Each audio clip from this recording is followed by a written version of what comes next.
What's going on, everybody? It's your buddy, it's your pal Spaz Phoenix, the YWC Reality Check, and I'm all on my lonesome today to talk about all kinds of crazy ass shit, and by the end I'm probably not going to be very popular. Are you in along for the ride? I'm in along for the ride. Let's fucking go. First and foremost, check out the immediate previous pod to this one. We did predict Victory Road. We did predict No Mercy, and by we, I mean me and my awesome usual co-host, Jake DeMarco. So please go check that out. Throw some comments down in the comment section below. I'd love to get some interactions on some of these pods. I'll be perfectly blunt and honest with you guys.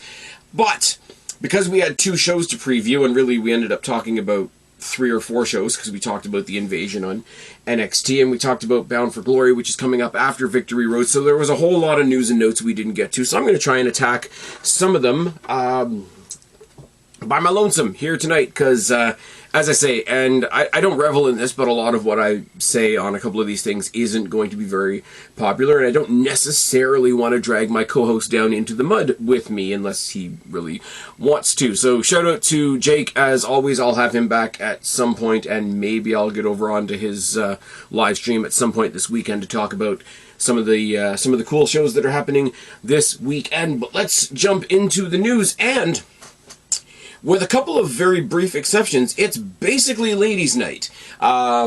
Most, if not all, the stories have to do with the women's divisions of WWE and TNA. Not really touching on AEW much in this particular pod, because I don't have very much news coming out of AEW for this particular pod. If you want my thoughts on All Out in Toronto, since I was there, that is also included in the previews that we did for No Mercy and Victory Road. So we'll start off on a positive note. The TNA Hall of Fame is coming up with Bound for Glory on the horizon, and the first 3 inductees have been announced. First of all, the first one is Mickie James.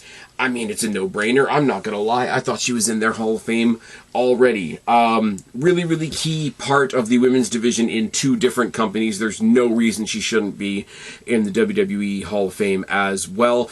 Treated pretty shabbily on more than one occasion in WWE. I don't blame her for staking more of a flag on the TNA side of things.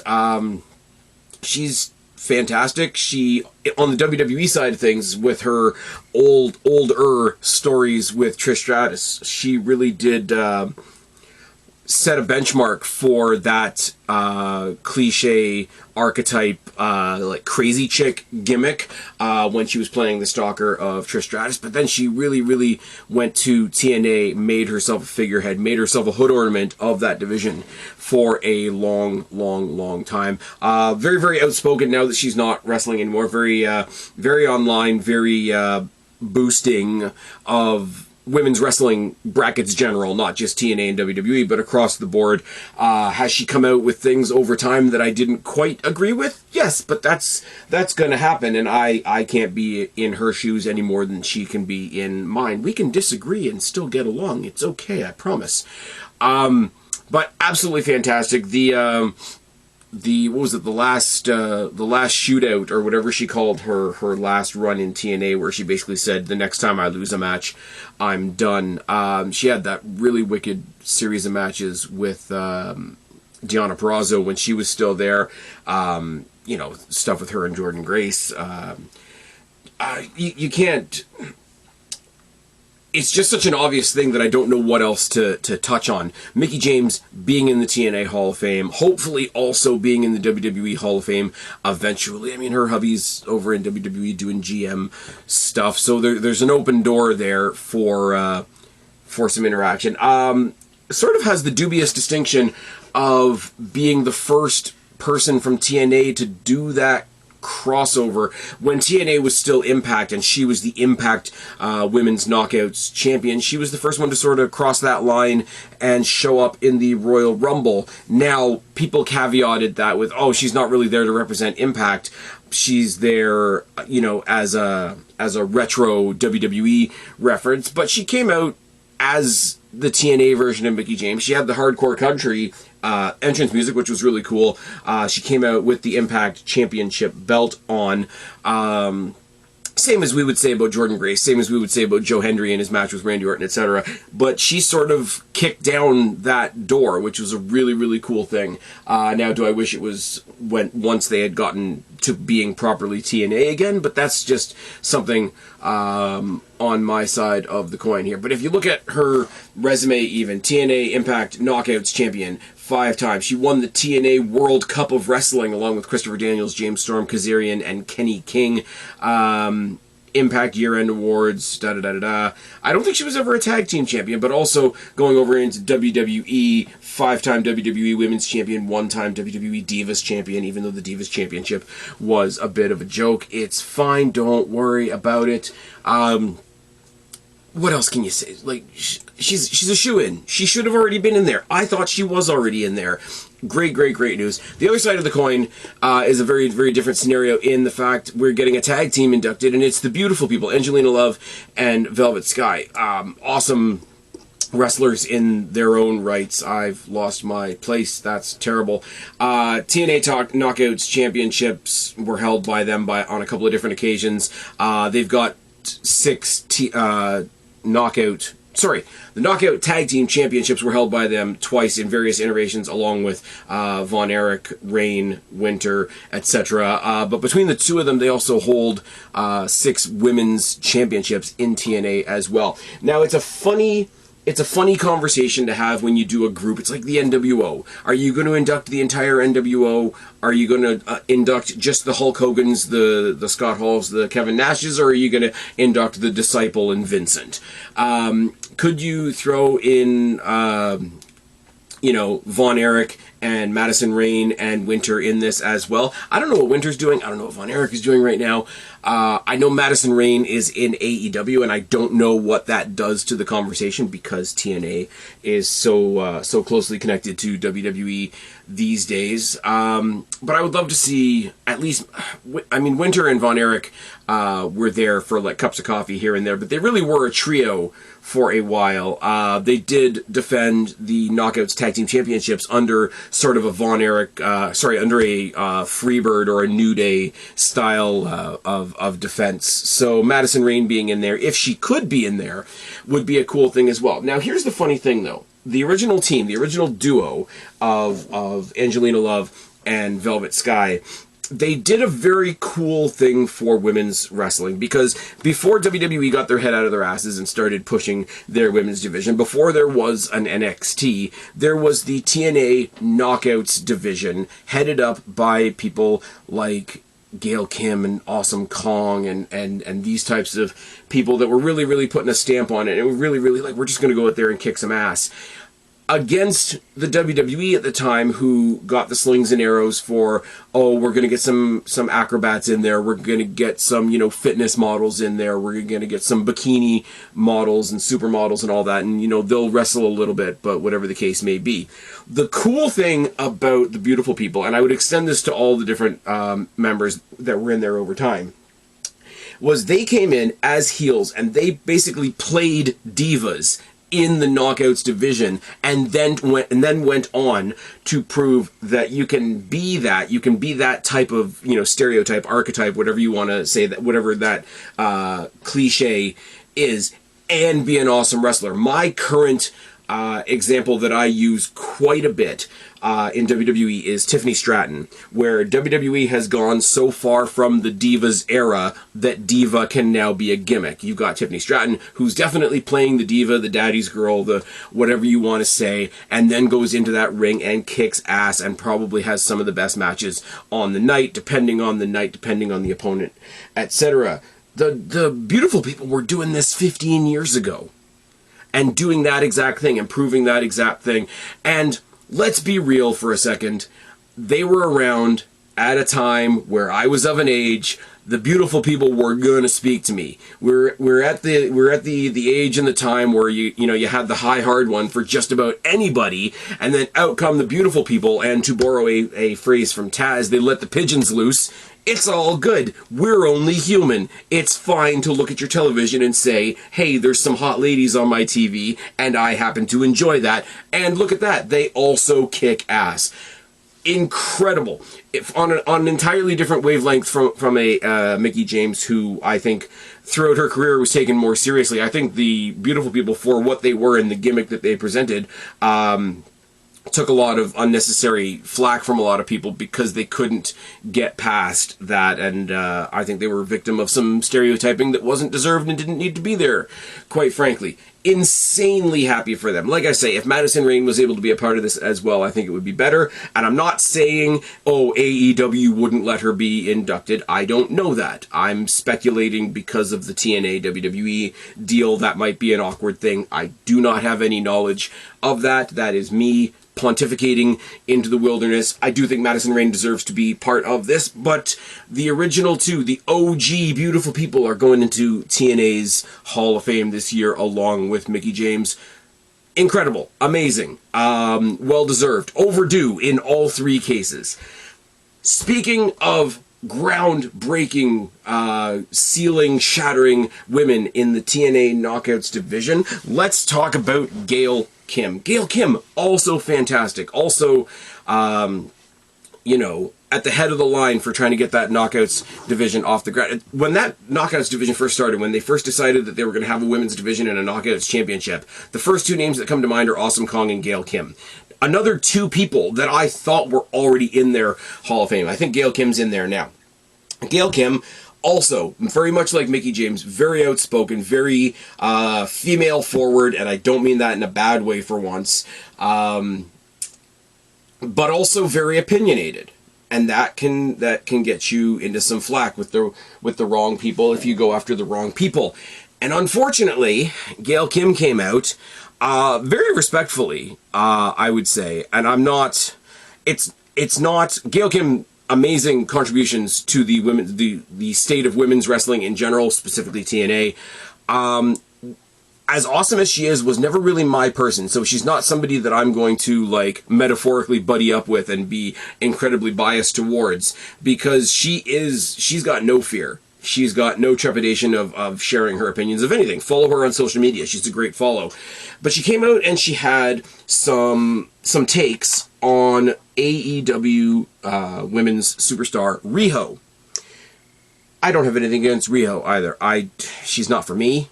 I was there for the match in Toronto with her and Mercedes, who's also not for me.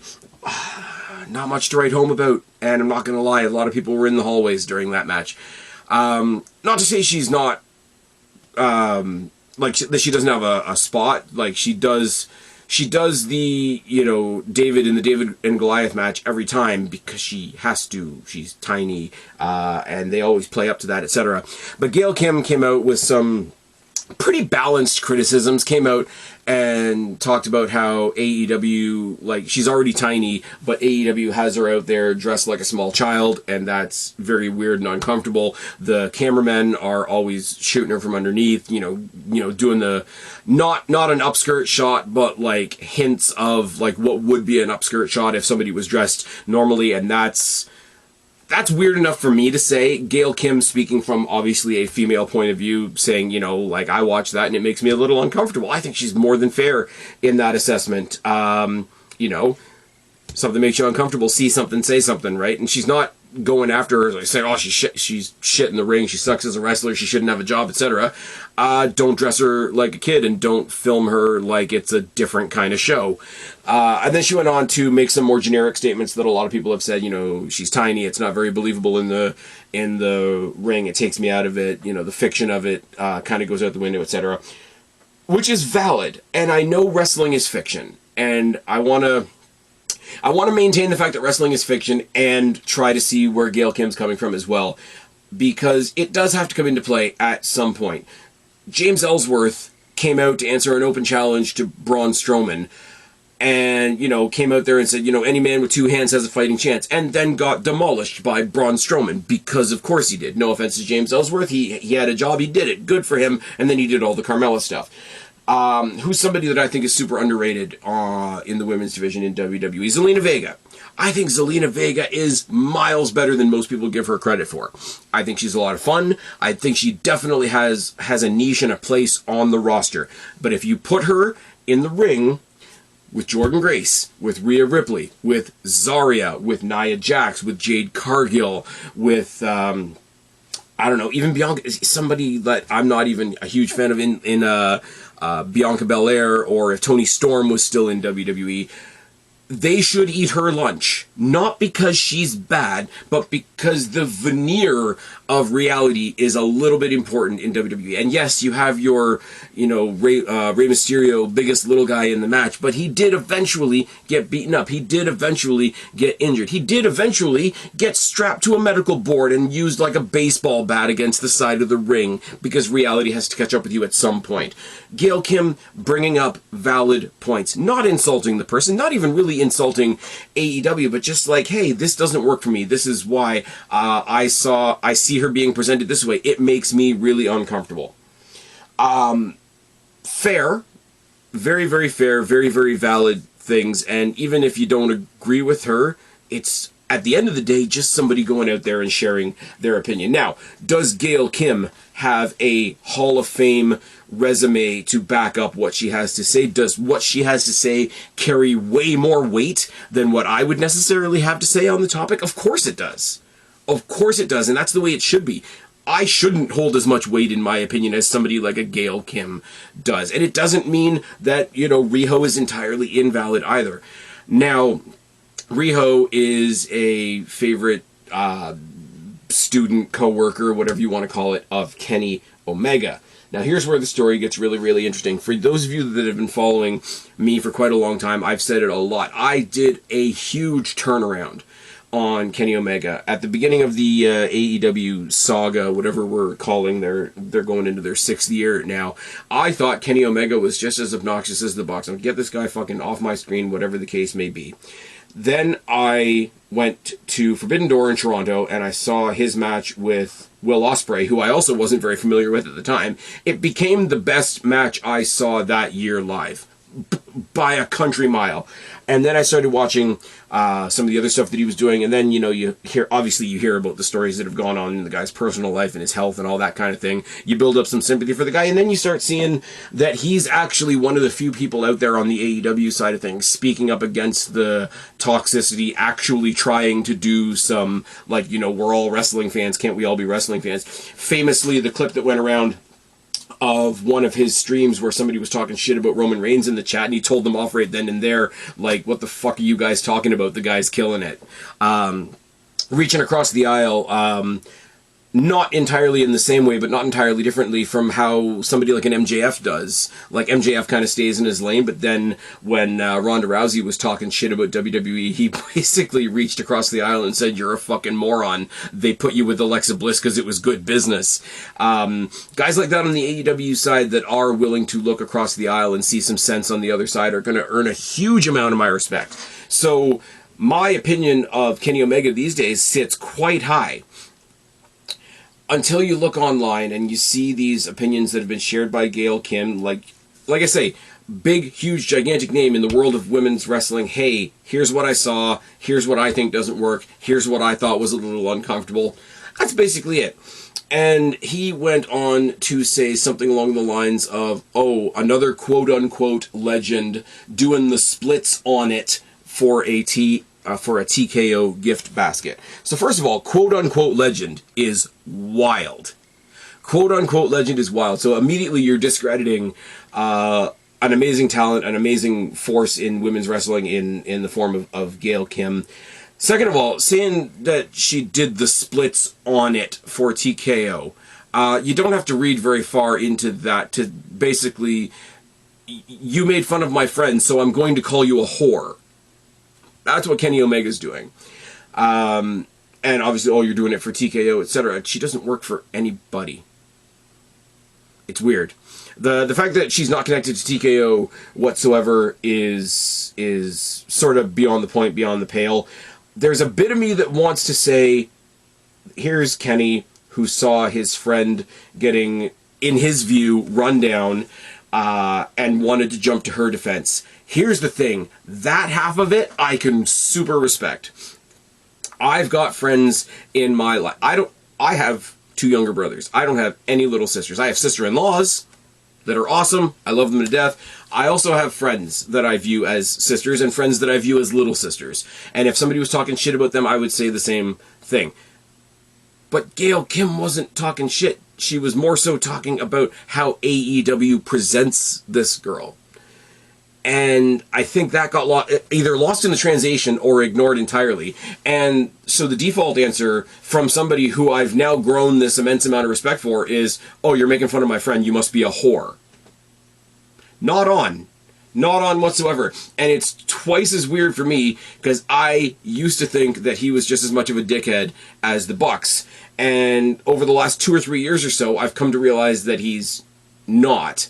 And you zigged when I really thought you would have zagged. Like, not that every single conflict has to have a reclamation or whatever you want to call it on social media for the world to see, but like, hey, do we really need to be talking like that? Is that really a conversation that needed to be happening in public? Hey, Gail, why don't you, we're going to be in Tampa next week. Why don't you swing by and, like, let's all be adults and have a conversation about that. Let's see if we can talk about it a different way, this, that, and the next thing. His response, here's the best credit I can give Kenny Omega. His response is the response that I would expect from the Bucks. His response is the kind of response that I would expect from dumbass emo cowboy. His response is the type of response that I would expect from Mercedes Moné or even Tony Khan himself. Excuse me. It's strange for me to say that Kenny Omega has grown so high, in my opinion, just to fall off the cliff, but he kind of has. Like, it's a one-off, it's one statement, it's one remark that'll probably get lost to the sands of time, and maybe it should, maybe that's for the best. Not great. You have a less than favorable opinion of our show, so you're a whore. Not cool. Not cool in the slightest. Also not cool, on a much lighter note, just for myself, because I happen to be a fan of this person, Jasmine NYX has decided to leave WWE/NXT. Now, this only picked up traction, really, because everybody tried to portray it as, oh, look at this, more WWE releases are coming, because, WWE is the only company that's ever fired anybody. That didn't happen, and then we looked who it was, and it was Jasmine NYX, who's on a video with her boyfriend, like, 6 months ago, laughing at a joke that he told, that everybody got all bent out of shape about and tried to cancel her over, which is also not on.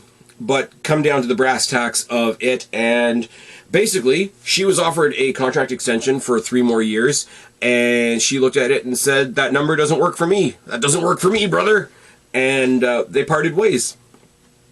It's literally a non-story if it wasn't for the fact that people out there that want to shit on things want to make it a story. There's people out there that had their engines revving because they thought they were going to get to bitch about more WWE releases. There's engines revving of, oh, we got her canceled because she dared to laugh at a joke that somebody else told and da-da-da-da-da. No. A company offered an employee a contract. The employee decided against accepting that contract. They parted ways, like, super respectfully, and that's the end of the story. Fans are weird. And then, of course, the next thing, and Jake and I talked about this briefly on the pod last night as well, but I just want to double down on it. Oh, there you go. There's one more for OnlyFans. Who gives a shit?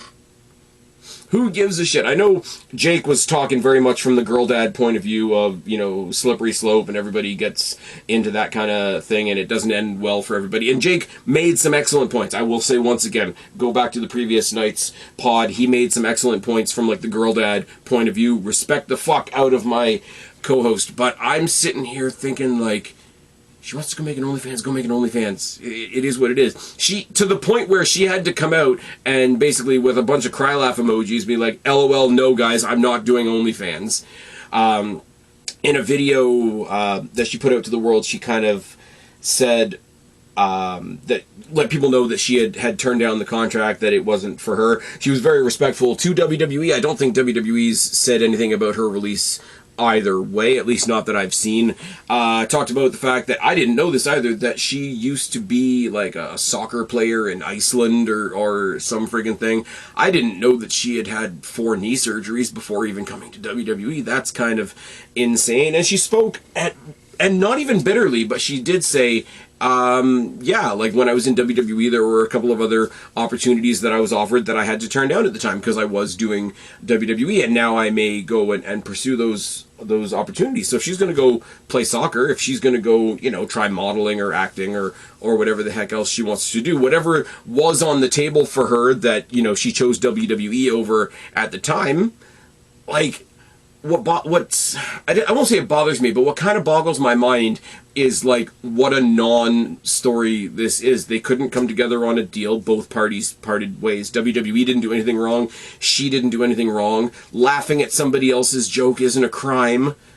I mean, doofus nighttime comedy hosts that have done much worse have their jobs back in 48 hours. She laughed at a joke on somebody else's fucking reel or whatever. It's not a victory for you who don't like her that her and the employer couldn't agree on terms and both mutually decided to part ways. I thought she was really good in her role. Like when she was in... I'm going to have to figure out what her real name is now because I only know her as Jasmine NYX. But her role in Fatal Influence as sort of being the third wheel while Jacy Jayne and Fallon Henley sort of like bartered for control who was the real star, where, you know, Fallon Henley was a very, very good North American champion and Jacy Jayne became the champion, the underestimated champion, the double champion, the one that went over and took the TNA belt, and then later on down the line, you know, we have Trick Williams stuff and now we have the Invasion and all that kind of thing. She was sort of there in the background. Why is my phone beeping? Why is that a thing? And played that sort of low-key third wheel in the background of the other two, but still very much there. She played that role quite well for somebody that was dealing with multiple injuries, and I think she said broke her nose at one point as well. I'm not telling anybody what to do, but if she pops back up in a year or so, or if she pops up in TNA for a bit, won't hurt my feelings.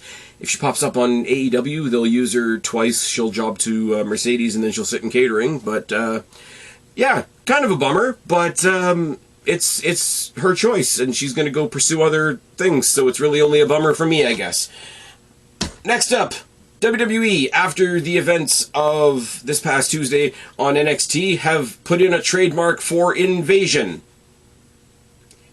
And all I can say is, of course they have. I really don't know what else to say.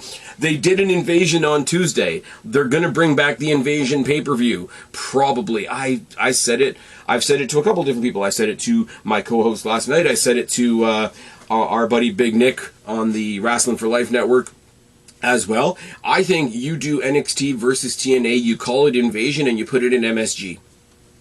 It'll be a lot of fun. Unless you want to bring it up here to Scotiabank Arena so that I can go to Toronto and watch it myself. Now, moving swiftly on to more negative news, people have noticed that the Secret Hervis is lacking a member. Chelsea Green and Alba Fire are missing Piper Niven, and that's because Piper Niven had a neck injury. Now, conflicting reports are that this is anything from, you know, career-threatening, life-threatening, paralysis-threatening on one end of the scale to, yeah, it's really bad, but she's going to rehab and come back. I haven't seen anything more concrete than that. I'm not here to deliver the news. I am here to say that that fucking sucks. Piper Niven's awesome. I don't think they've ever truly used her properly on the main roster. What she was doing with Chelsea Green in the Secret Hervis is a lot of fun. When she was Dewdrop with Eva Marie, that was horrendous.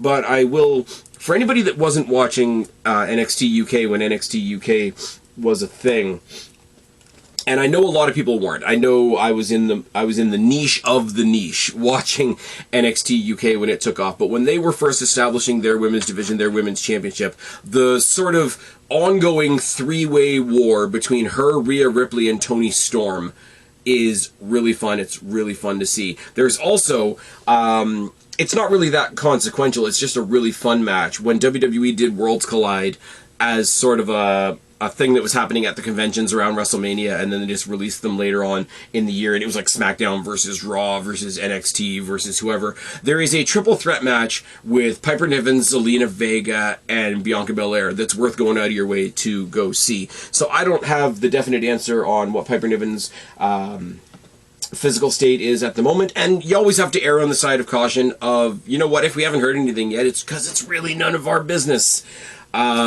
Obviously, on behalf of myself, on behalf of Jake, who's usually here with me, we just wish her the best and hope that she can come back if that's what she wants to do. Oh dear. Then we get to another one of my favorites, which makes this story even more unfortunate. MASHA Slamovich has had some accusations hurled her way from an ex-partner of hers by the name of Akira, who's apparently also a wrestler. Gonna start this off.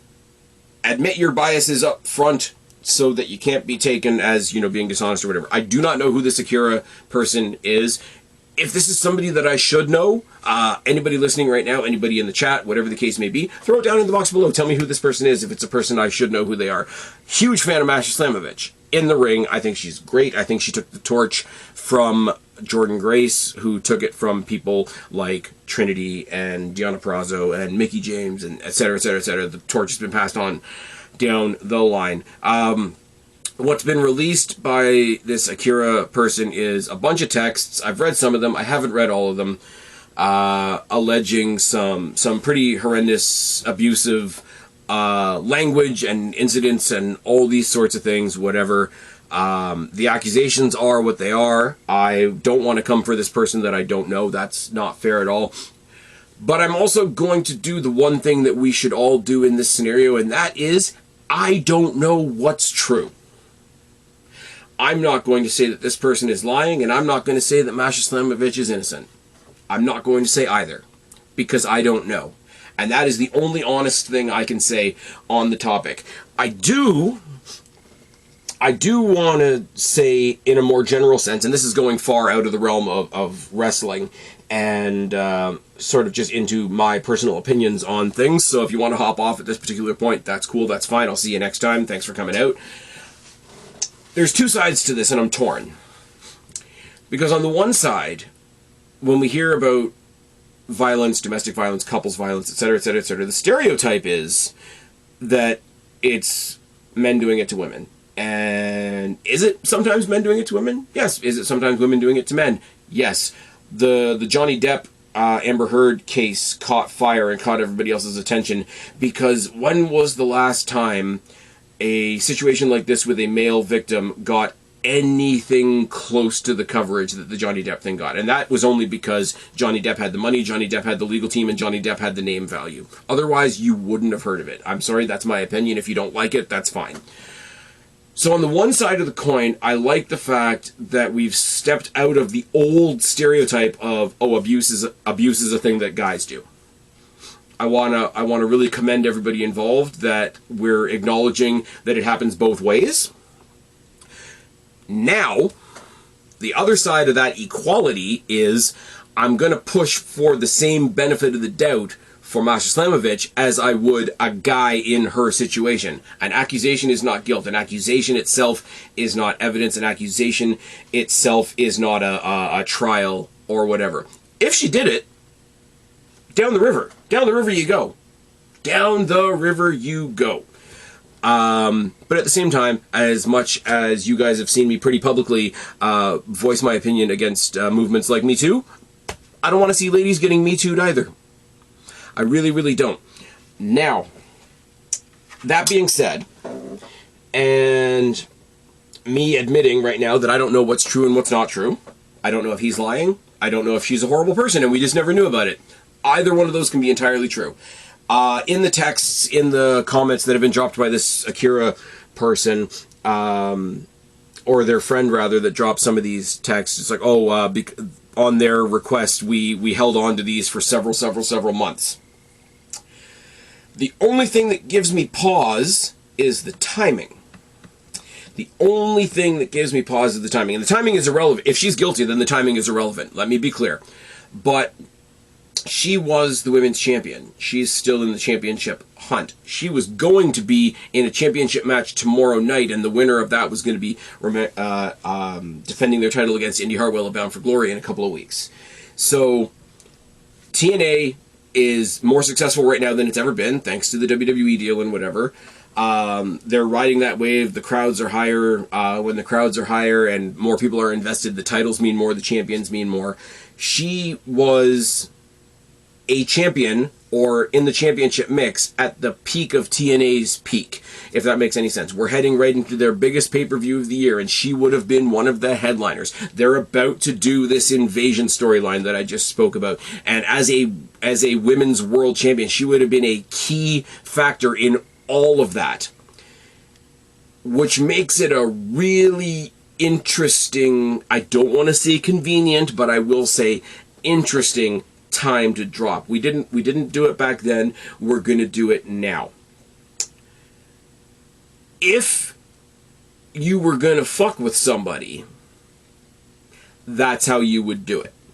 I have to reiterate, I am not saying that this person is lying. I'm saying if it's a hair less than absolutely true, this is perfect planning in a certain kind of way. People are going to be offended that I'm even suggesting that. I'm sorry. People are going to tell me that I'm on a witch hunt or I'm just siding with the person that I like. Nope, not really. I'm looking at the pieces on the board and something that might be there. Don't know if it's true. I could be wrong. I could be a complete asshole. But yeah, it's... I feel like I wouldn't be giving you guys my full opinion if I didn't acknowledge that possibility. And if nothing else, I'm never going to say anything that's going to get everybody on my side, but if nothing else, you guys know that you're going to get my honest opinion. And when I don't know anything, I'll tell you what I think all the options are. If she did it, if everything he says is absolutely true, then her being taken off of tomorrow night's show and going forward is an apt situation. If it's not, and this is where I come back to, you know, movements like Me Too, movements like, you know, hashtag believe all whoever, without trial, without jury, without verdict, without judge, without anything. I've always said, male or female, no matter what the crime is, it doesn't even have to be, you know, domestic violence or abuse or anything like that. If you knowingly,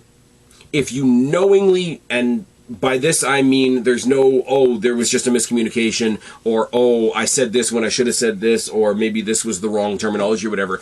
If you knowingly falsely accuse somebody of something in a court of law, to a policeman, to any authority whatsoever, if you knowingly falsely accuse somebody of something and it gets proven beyond a reasonable doubt, the punishment you get should be what they would have gotten as a start, and then some.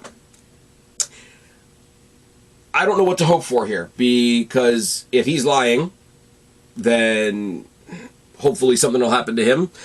And it sounds like I'm wishing that on him. Not blaming the victim. If he is the victim, then he deserves whatever the legal system has to offer.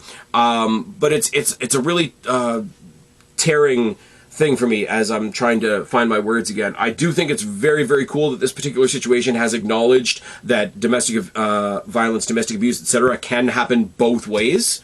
I think that's a giant step forward for the world in general. But with that being said, I'm going to advocate for the same benefit of the doubt and the same burden of proof against her as I would against any guy with the same accusations. I hope that makes sense. I hope I haven't offended too many people. I hope you haven't, told me to go fuck myself in the comment sections or anything like that. Hope everybody's okay, but that's not possible, because either one of them is terrible or one of them's a liar, and in which case, one of them's going to end up in the bad place. Let's talk about something much lighter. Let's talk about something that's not necessarily going to be a bad place, and that's Perth, Australia for Crown Jewel, and the accusations that people are putting out there that, oh, they just cooked up this card in the microwave. Kinda yeah, but that's fine.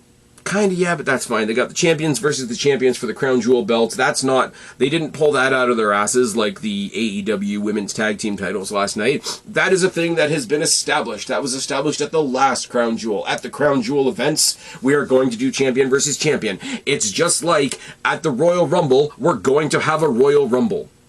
At War Games, we're going to have a War Games. At Elimination Chamber, we're going to have an Elimination Chamber. At Money in the Bank, we're going to have a Money in the Bank. And at Crown Jewel, we're going to have, I guess, in tight air quotes, crown jewel matches. We're going to get Rollins versus Cody, which is awesome because they're brought together for a brand new reason, but it's an old feud, which is absolutely fine. Stephanie Vacour is going to take on either Jade Cargill, Nia Jax, or Tiffany Stratton. I'm pretty sure it's going to be Tiffany Stratton. I'm not going to lie. We will find that. By the time you guys are listening to this, if you don't listen to it live on the night, we will know. Because that triple threat is happening tomorrow on SmackDown. Stephanie Vacour as the new champion is amazing, and I don't think you crown her like the top of her ascension to the top of Monday Night Raw and then immediately give her this gigantic pay-per-view loss. So I think Stephanie takes that. Rollins, Cody can go either way. They did announce AJ and Cena out of nowhere, and this is where you get the exception. This is John Cena's farewell tour. And what do you do in a farewell tour? What does a band do on a farewell tour? They go along and they play the hits. Realistically speaking, they've done Cody, they've done the Cody title stuff, which is fine. But they've done CM Punk, they've done Brock Lesnar, they're going to do AJ Styles. There's another rumor we're going to talk about in a second that's not true, but it's still fun to talk about. This is where you can get away with just what's a match we want to see one more time. We had Cena Randy Orton, which was a forever thing. If Triple H was healthy and hadn't had his heart issues, I can say with reasonable certainty that we would have gotten one more Cena Triple H, but that's not the world we live in, which is fine, you know, health and happiness and well-being first and all that. And then you've got, like, you're in Perth, Australia. There's going to be a Rhea Ripley match. I thought it would have been Rhea Ripley versus Stephanie Vacour, but then I forgot about the Crown Jewel matches like everybody else did. Looks like we're getting Rhea and Io versus Asuka and Kairi Sane, which is basically the disintegration of the Damage Control faction plus Rhea Ripley because we're going to Australia. Which makes me feel good, because for a long time now, Rhea Ripley has just been in the back doing, like, cheesy soap opera stuff with Io Sky and Damage Control. Now, cheesy in a way that I like, because I like everybody involved, but I want to see Rhea Ripley out there destroying people. I go back to my example from a second ago about, you know, Zelina Vega. I love Zelina Vega, but if she's in the ring with Rhea Ripley, she's gonna get killed. It's fine. But Rhea Ripley's going to go there and be stupidly over because it's Australia. The last time they were in Australia, she main evented with Nia Jax. What other situation is there where Nia Jax would be in the main event of a pay-per-view? No offense, Nia Jax. What's the Simon Miller line? Nobody can be Nia Jax quite like Nia Jax. Nobody can have a Nia Jax match quite like Nia Jax. She's not a main event concern unless you're putting her in there with somebody who's a main event concern, and that's Rhea Ripley. Nia Jax, I'm sure, will have a fun match somewhere here as well. Unless she's the one that takes on Stephanie Vacour, which is a weird match that now I've kind of talked myself into. So, is it, oh, they just did a pay-per-view out of the microwave? Not really. But, I will say, on its surface, I do get where people are getting that feeling about it. Now, granted, some of these people are just people that don't like WWE. Some of these people are just bad faith grifters that would have said that for every pay-per-view, that would have said it for WrestlePalooza, which was absolutely fine, which was not terrible like everybody wants you to believe. And to be fair, it wasn't great like everybody wants you to believe either. Crown Jewel is going to be fine. We're all going to be up at stupid o'clock in the morning to watch it, and everybody's going to be grumpy anyway. So hey, let's have a good fucking time. And the last one is another story that's not really a story. People think that John Cena's last match is going to be Edge. I'll give you a minute to think about that. I was in Toronto, again. I'm going to stop bringing it up eventually when it stops being relevant. They started that pay-per-view with Cope and Christian versus FTR. I think that deserved to be the main event, but then it would have been going up against Brock Lesnar, John Cena. We don't need to talk about it. It's fine.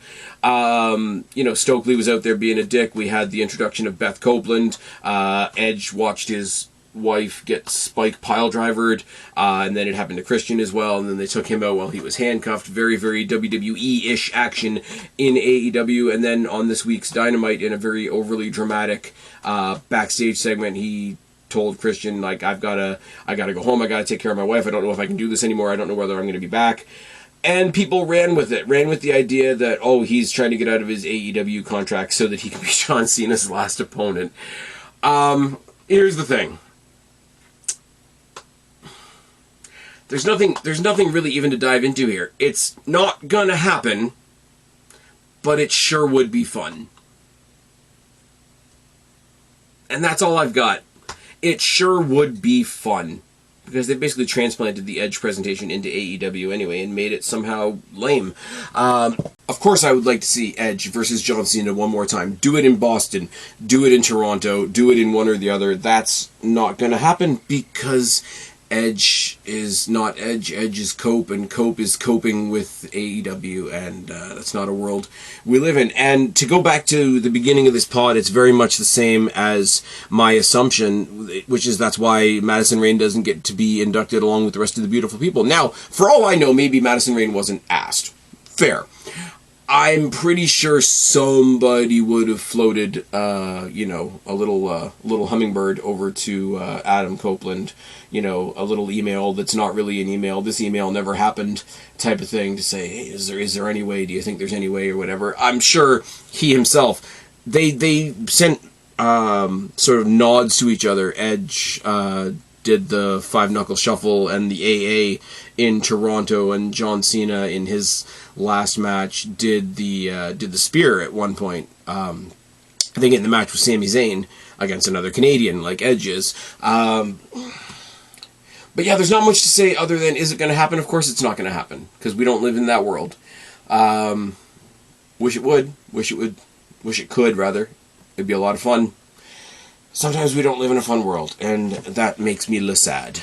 But this has been a bunch of stuff, hasn't it? I've rambled on, and I've once again proved why I need a co-host. Hope you guys haven't already shut off and decided that you hate me and decided that I can go fuck myself. I can only be honest with you guys, and I can only give you guys my opinion. So please, now more than ever, this pod more than any other that I've done in a long time, please let me know what you think down in the box below. Tell me if you think I'm being a dick. Tell me if you think there's something I'm missing on any of these particular stories. The Gail Kim Kenny Omega stuff is awkward because I can see both sides. The MASHA stuff is obviously terrible. Piper Niven's injury situation is kind of funny. Jasmine NYX is kind of a non-story that people are trying to make into a story.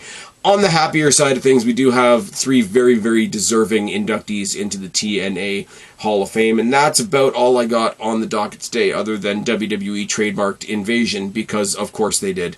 But yeah, that's about it. I'm going to go. I'm running out of voice, and I'm running out of steam, and I've been Spaz, your YWC Reality Check. Subscribe up there, talk down there, start a conversation, keep all these conversations going. Don't be a stranger. I will talk to each and every last one of you later, but for right now, I am tagging out. Bye, guys.